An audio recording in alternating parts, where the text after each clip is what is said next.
Many thanks for clicking on to attheraces.com as we look forward to the Cheltenham Festival, and we now move our attention to the Rsa Chase. Joining us in the studio for his expert view and analysis is pro punter Andy Gibson.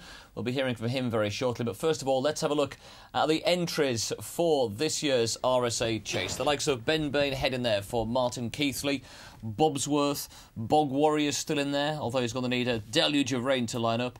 Champion Court for Martin Keithley. First Lieutenant, last year's winner at the Festival of Hurdles for Mouse Morris. Gift of De Gab also for Tony Martin. Grands Crus, really the pivotal horse for the RSA this year. Invictus also there, joined together. Mossley, Mr Moonshine, Sir de Champ, and T for 3, who's also got other options elsewhere. Let's have a look at the betting though. Ladbrokes offering 5-4 about Grands Crus for the RSA Chase on Wednesday, March 14th. 7-2 for Bobsworth. First Lieutenant at 5-1 alongside Sir de Champ. Invictus at 6. Joined together at 7s. Bog Warrior at 12. Call the Police at 16. Crystal Bonus also at 16. And it's 20-1 bar those. Time then to welcome in our special guest. And Andy, you've got to say Grands Crus really is the pivotal horse here. Unbeaten over fences, got a huge reputation. And surely if he turns up, he'd take the beating. He would if he turns up, and it's a really interesting dilemma for the Pipe Stable. And I think that the 2 points that may be most on their mind would be Cato Star and whether he'll go for the Gold Cup, and also the possibility that the ground will be faster on the Friday compared to the Wednesday. And remember, with Grands Crus, this is a horse who they were very concerned when the word soft was not mentioned in the going description last year. Could be quite fast by Friday. That might influence them quite a lot, I would think. And if you were lucky enough to have that grey in your own colours, where would you be going? Would you go RSA or Gold Cup? Well, despite the concerns about the faster ground on the Friday, I would definitely go Gold Cup, and the reason I would go for the Gold Cup is because I think there's very little strength and depth in that race, and I think there's only 2 or 3 plausible winners, of which he would be one. Yep, I'd be completely with you. I think the Gold Cup would be the much more interesting race, and you've got to put into the fact as well that the horses here, fit and sound this year, may not be next year. This could be their one chance. Yeah, definitely, and you know, there's plenty of owners that would have saved their horses for the next year and then found that they didn't have a next year. I would go now. Well, we'd be both going now then with the Gold Cup for Grands Crus. Yet to be committed to either race though, but one horse definitely going for the RSA Chase is Invictus, and here are the thoughts of his trainer, Alan King. Yeah, absolutely fine. Haven't done a lot with him, just starting to do a bit more now. But he's very straightforward. He doesn't take a lot of work, but he's been fine. He seems to be getting better and better. Very progressive, and he's enjoying it. And I think he's just grown up. He was probably a bit immature last season, and touch wood, he's been as good a jumper of a fence as you'd see in a novice. Alan King there talking about Invictus, who was third at Cheltenham on New Year's Day when he lost a shoe and returned a little bit sore, but much better was to come next time out. He left that form well behind at Ascot. And Andy, this a very much more polished display from Invictus. It was, and the interesting thing with the betting here, the response to this race, is that Bobsworth, who we can see there in the black colours with the red cap, is in 7-2 position in the market, whereas Invictus is 8 or 9-1. The market implies that it's an absolute given that Bobsworth will A, reverse this form, and B, be better on a left-handed track. Both of those are possibles, but they're far from a given. Interesting as well that both trainers have been spoken since. Alan King saying, well, Bobsworth's got no chance of reversing that form. Nicky Henderson came round after the race and said, well, Bobsworth, he'd only had 1 gallop or something coming into Ascot, so there's plenty more left to work on. He's got a good record at Cheltenham, so there are reasons for believing both, but purely on what we've just seen there, Invictus should beat Bobsworth every time.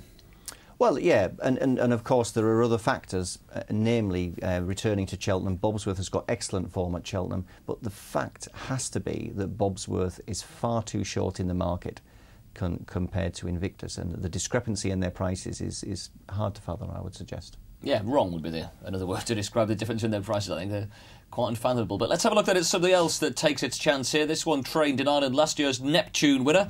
This is trained by Mouse Morris. First Lieutenant is here finishing, well, stays on well through the closing stages. And what have you made so far for this season of First Lieutenant over fences? He's typical Mouse Morris preparation for the Cheltenham Festival. He's had 4 runs before the new year, and then comes here a fresh horse, exactly what he did with this horse last year. This horse is a really good jumper. I don't think he'll have any problem with the trip. He would have finished a lot closer here, but for a minor mistake at the second last. I preferred him to last instalment for this race anyway, so he's been my #1 contender for this race for quite some time. Yeah, likewise. I'm a big fan of his, and I think if there's any trainer to get a horse right for the big day, this horse will have just been trained purely with one day in mind, and ground conditions as well. He's been running on very soft ground in Ireland this year. Yeah, I've liked his jumping. I think he's very economical, very safe, and I think he'll put in a really big display.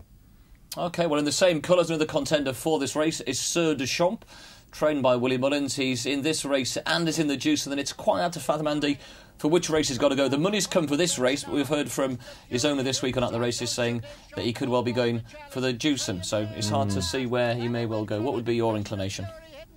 Well, you'd always look at the market, I think, rather than trainer, jockey or owner quotes. No disrespect to any of those, but you would always look to the market because the market would talk more. The form of this race is open to question. I think I would prefer this horse over 3 miles than 2.5 miles on the faster ground. I'm not saying he would have a massively stronger chance of winning this race, but I would prefer, in terms of where this horse will run to its optimum, I would prefer this race. And he beat Fists of Fury there, we just saw at Leopardstown, didn't we? He was being talked of as a 4-mile candidate, so that really bears that out, that he was going to be better over a longer trip. Yeah, and the third horse there, Hidden Cyclone, was from the Shark Handling Yard, who was out of form at the time, didn't have a runner for a few days after that. You know, it's open to question, that form, I think.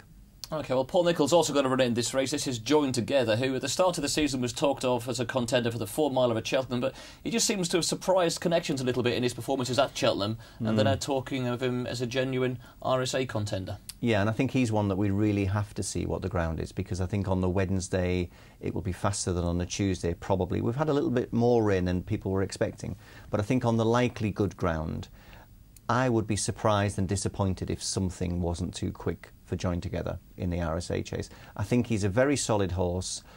He might get his jumping it might be under pressure more in the fast run race here. But if he can take control of the race, I would say he's got a reasonably good chance of finishing in the first 3 or 4. I think it's be a little disappointing if there wasn't something with a bit of speed or an extra turn of foot in there. But so we've gone through the key contenders: Grands Crus, First Lieutenant, Bobsworth, Invictus. Some of their form lines are mixed up. Bobsworth and Invictus. There are the prices: 5 to 4 for Grands Crus. A selection or a bet for this race, Andy, for the RSA?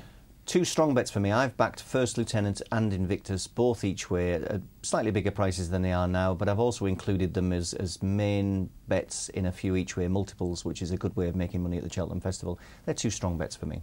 So there we go, First Lieutenant and Invictus for Andy in the RSA Chase.